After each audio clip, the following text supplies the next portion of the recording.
आज के इस वीडियो में हम लोग सीखेंगे कि हमारे विद्यालयों में जो एमडीएम चलता है उस एमडीएम की राशि का भुगतान पीएफएमएस के माध्यम से हम कैसे करते हैं और किस प्रकार से उस राशि का पीपीए जनरेट करते हैं। तो चलिए शुरू करते हैं। उसके लिए सबसे पहले हम अपने कंप्यूटर स्क्रीन के गूगल क्रोम पर जाएंगे। गूगल क्रोम पर हम क्लिक करेंगे। गूगल क्रोम पर जाने के बाद हम यहाँ पर सर्च बॉक्स में, यहाँ जो दिख रहा है आपको, यहाँ सर्च बॉक्स में हम टाइप करेंगे P F M S. P F M S पे सर्च करने के बाद हम एंटर प्रेस करेंगे तो हमें पी एफ एम एस का लॉगिन पेज दिखेगा। इस लॉगिन पेज पर यहाँ हम देखेंगे कि यूज़र आईडी और पासवर्ड डालने को कहा जा रहा है। तो यहाँ हम अपने विद्यालय का यूज़र आईडी और पासवर्ड एंटर करेंगे और ये जो यूज़र आईडी पासवर्ड होगा वो मेकर का यूज़र आईडी और पासवर्ड होगा जिससे हम बिल को जनरेट करेंगे। तो मेकर की यूज़र आईडी पासवर्ड को मैं यहाँ डाल रहा हूँ और उसे डालने के बाद यहाँ पर ये जो कैप्चा लिखा हुआ है उस कैप्चा को हम सही यहाँ पर एंटर करेंगे। सही से एंटर करने के बाद यहाँ जो आपको लॉगिन दिख रहा है उस लॉगिन पर हम क्लिक करेंगे। उस लॉगिन पर क्लिक करने के बाद हमारा पीएफएमएस का मेन पेज ओपन हो जाएगा।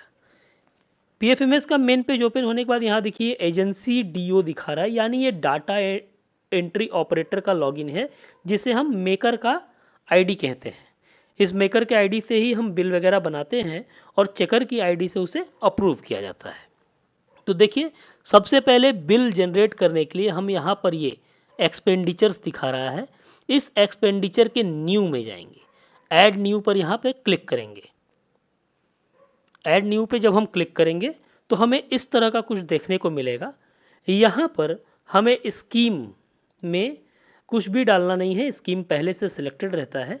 उसके बाद प्रोजेक्ट जो दिखा रहा है उस प्रोजेक्ट में भी हमें कुछ डालना नहीं है। नीचे हम आते हैं बैंक अकाउंट पे। तो बैंक अकाउंट पे हम क्लिक करके अपने विद्यालय के बैंक अकाउंट को यहाँ से सेलेक्ट कर लेंगे। उसके बाद यहाँ पूछ रहे हैं कि एक्सपेंडिचर डन फॉर, यानी ये एक्सपेंडिचर हम किसके लिए कर रहे हैं। तो हम लोग एमडीएम में एक्सपेंडिचर जो करते हैं वो वेंडर के लिए करते हैं। तो यहाँ पर हम क्लिक करके वेंडर्स को सिलेक्ट कर लेंगे। अगला पेज जब खुलेगा वेंडर को, तो यहाँ देखिए ये सेलेक्ट वेंडर, यानी वेंडर्स को क्लिक करने के बाद हमें किस वेंडर को भुगतान करना है उसे हमें यहाँ पर चुनना होगा। तो ये सेलेक्ट वेंडर वाला जो लिंक यहाँ दिख रहा है हमें, इस पर हम क्लिक करके जिस वेंडर को हमें भुगतान करना है उस वेंडर को हम यहाँ से सेलेक्ट कर लेंगे। सेलेक्ट करने के बाद अब यहाँ पर हमें लेटर ऑफिस ऑर्डर नंबर डालना है, यानी जो भी भुगतान हम करते हैं तो उस भुगतान के लिए हमें अपने विद्यालय से एक पत्रांक निर्गत करना होता है।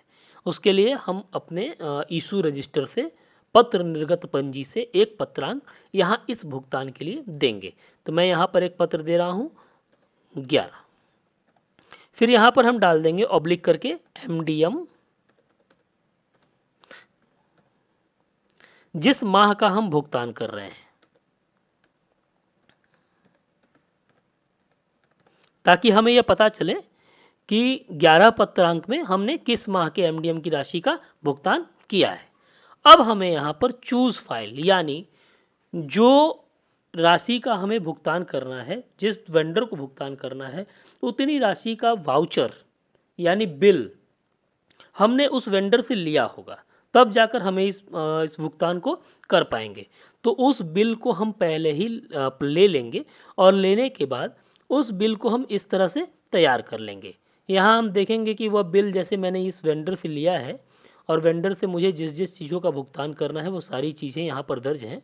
यहाँ पर अपना हस्ताक्षर मोहर यानी सचिव का और प्रधानाध्यापक का हस्ताक्षर और मोहर किया रहेगा। उसके बाद यहाँ पर एक चीज़ लिखनी ज़रूरी होती है, पास फॉर रुपीज़, यानी यह बिल कितने रुपए के लिए हम पास कर रहे हैं उसे यहाँ पर लिखना ज़रूरी होता है। पास फॉर रुपीज़ जितने का बिल होगा वो यहाँ पर लिखकर इसे पीडीएफ के रूप में बनाकर हमें पहले ही अपने कंप्यूटर में सेव कर लेना होता है, ताकि ज़रूरत पड़ने पर हम इसे अपलोड कर सकें। तो मैंने पहले से इसे बना कर रखा है। तो जब यहाँ चूज़ फाइल करेंगे तो चूज़ फाइल करने के बाद मैं उस जगह पर जाऊँगा जहाँ पर मैंने इसे बनाकर रखा है। तो मैंने ये सितंबर का मुझे भुगतान करना है, तो सितंबर 2023 ड्यूज़ को मैं सेलेक्ट करूँगा और इसे यहाँ से ओपन पे क्लिक कर दूँगा। देखिए यहाँ पर सितंबर 2023 यानी वो फाइल यहाँ पर शो हो रहा है। अब मुझे यहाँ अपलोड वाले बटन पे क्लिक करके इस वाउचर को अपलोड कर देना है। तो मैं इसे अपलोड कर रहा हूँ। देखिए वो हमारा फाइल अपलोड सैंक्शन लेटर में यहाँ पर अपलोडेड दिखा रहा है, यानी अगर ये यहाँ पर आपके फाइल का नाम शो हो रहा है इसका मतलब आपका वो जो फाइल है वो अपलोड हो गया है। उसके बाद यहाँ पर सैंक्शन डेट, यानी किस डेट को हमें इस भुगतान को सैंक्शन कर रहे हैं, किस डेट को हम इस भुगतान को अपनी अनुमति दे रहे हैं। तो इसके लिए हम यहाँ सिलेक्ट करेंगे और तिथि, मैंने आज की तिथि में मैं इस भुगतान को कर रहा हूँ, तो आज की तिथि मैं यहाँ पर सिलेक्ट कर लूँगा। अब ये देखिए यहाँ टोटल अवेलेबल अमाउंट, यानी आपके पीएफएमएस के खाते में जितनी राशि लिमिट की गई है वो आपको यहाँ टोटल अमाउंट दिखाई देगा। अब इस टोटल अमाउंट में से कितनी राशि का भुगतान आपको करना है उसे यहाँ पर आपको डालना होगा। तो उसके लिए हम अपने वाउचर को देख लेंगे। वाउचर में देखिए यहाँ पर 3610 रुपये दिखा रहा है, तो इसलिए मैं यहाँ पर 3610 रुपये का मुझे भुगतान करना है, तो मैं यहाँ पर 3610 टाइप कर दूँगा। अब आते हैं हम नरेशन वाले कॉलम में। यहाँ पर हम इस बात यह लिखेंगे कि हम ये भुगतान किसको कर रहे हैं। तो हम यहाँ लिख सकते हैं पेमेंट फॉर वेंडर।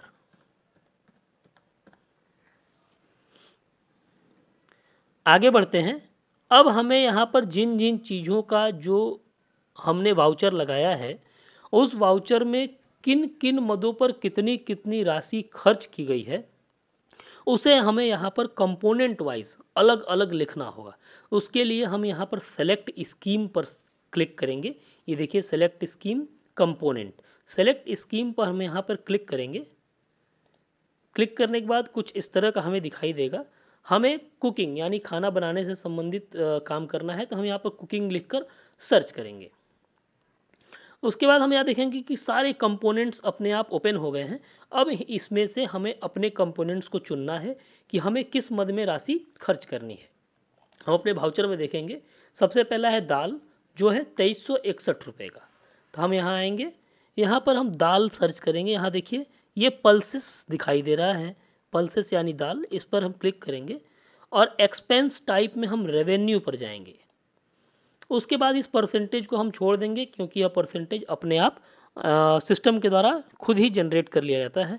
हम यहाँ पर अमाउंट लिखेंगे, तो एक बार अमाउंट को हम फिर से वेरीफाई करेंगे, 2361 रुपये। यहाँ पर हम अमाउंट लिख रहे हैं 2361 2361। उसके बाद यहाँ पर ये जो ऐड का बटन दिख रहा है, इस ऐड के बटन पर हम क्लिक कर देंगे। जैसे ही इस ऐड के बटन पे हम क्लिक करेंगे वो राशि इसमें ऐड हो जाएगी। अब अगला जो कंपोनेंट है हमारे वाउचर पे उसे हम यहाँ फिर दोबारा ऐड करेंगे। उसके लिए फिर से वही प्रक्रिया अपनाएंगे, सेलेक्ट स्कीम पर जाएंगे। स्कीम पर जाने के बाद यहाँ कुकिंग लिखकर सर्च करेंगे। उसके बाद हम देख लेंगे कि दूसरा क्या है हमारे वाउचर में, मसाला। जितनी राशि का होगा यहाँ पर खोजेंगे स्पाइसेस, मसाला मतलब स्पाइसेस। यहाँ हम आएंगे और रेवेन्यू पर एक बार क्लिक कर देंगे तो दोबारा करने की ज़रूरत नहीं है। यहाँ केवल हम अमाउंट डालेंगे। तो देखिए कितने का अमाउंट है, 561 रुपये का अमाउंट डाल रहे हैं, 561 रुपये। यहाँ पर हम इसे फिर से ऐड करेंगे।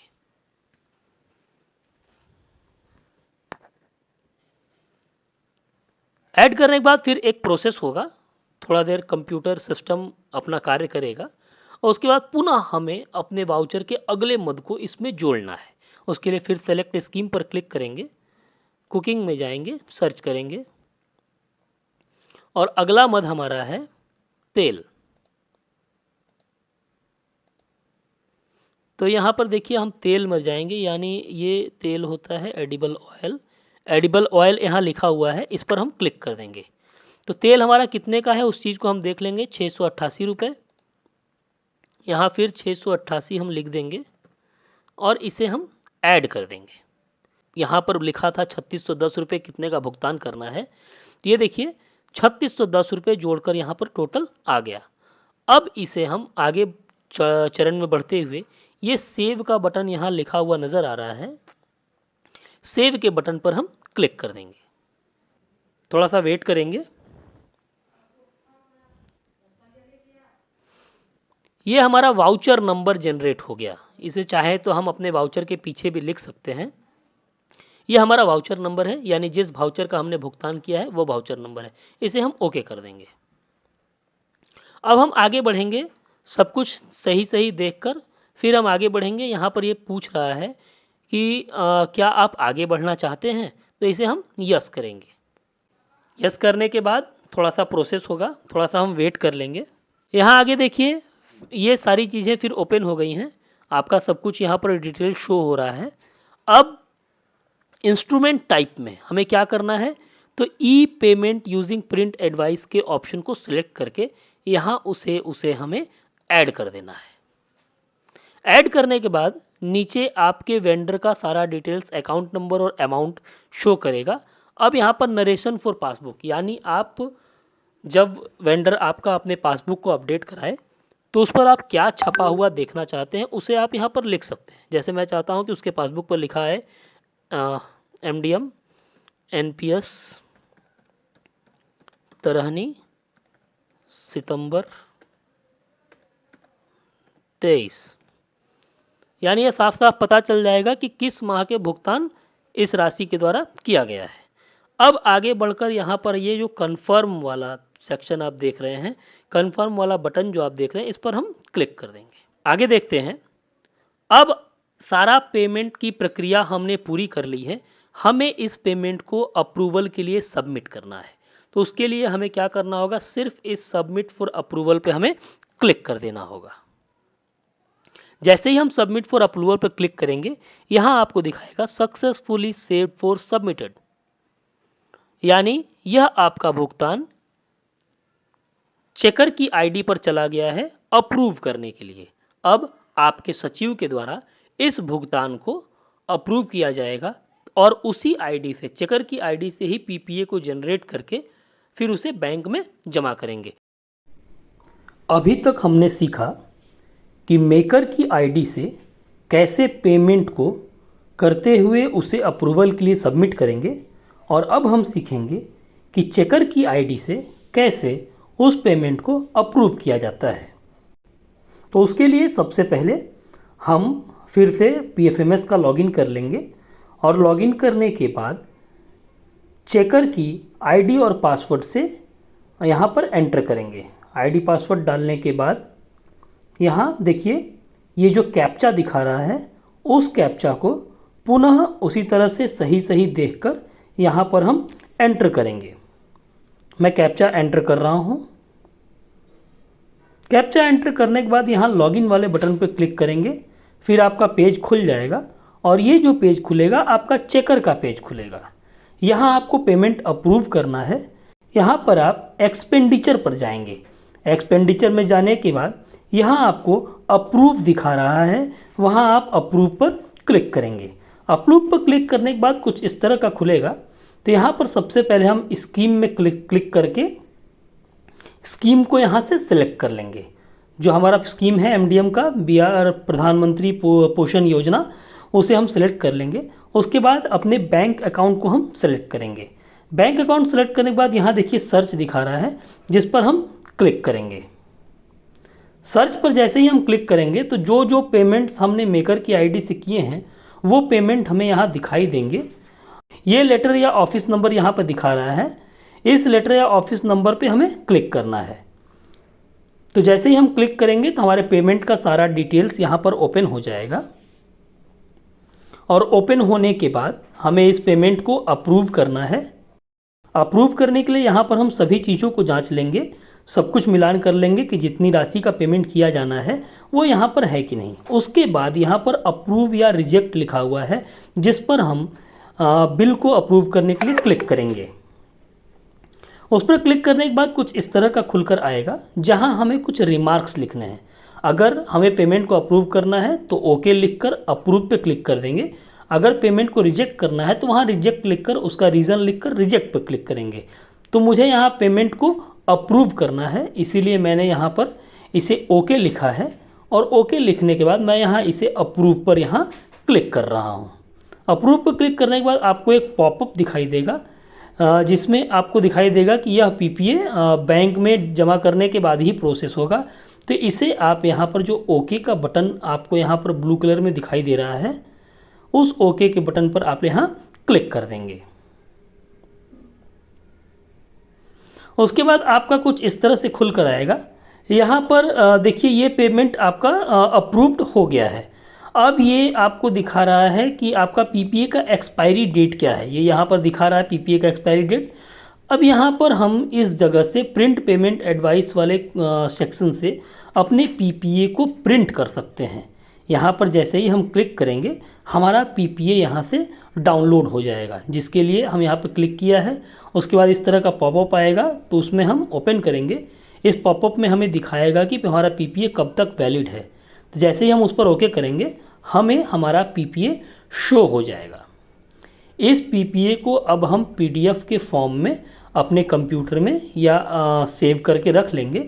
उसके बाद इसे हम प्रिंट कर लेंगे, या तो डायरेक्ट हम अगर प्रिंटर हमारा कनेक्ट है तो डायरेक्ट वहाँ प्रिंटर सेलेक्ट करके उसे हम प्रिंट भी कर सकते हैं। तो इस तरह से हम एमडीएम का पेमेंट करेंगे और अपने पीपीए को जनरेट करेंगे। जैसे हमने यहाँ पर यह पीपीए अपना जनरेट कर लिया है। इस पीपीए पर अब हस्ताक्षर मोहर के साथ और इस विद्यालय के मोहर के साथ इसे बैंक में हम जमा कर देंगे। और जमा करने के बाद यह पीपीए जब बैंक के द्वारा प्रोसेस किया जाएगा तो फिर उसका जो पेमेंट है, जो पैसा है, जो भुगतान है, वह संबंधित वेंडर के खाते में चला जाएगा। तो इस प्रकार हम पेमेंट करेंगे और अपने पेमेंट को हम अप्रूव करेंगे। धन्यवाद।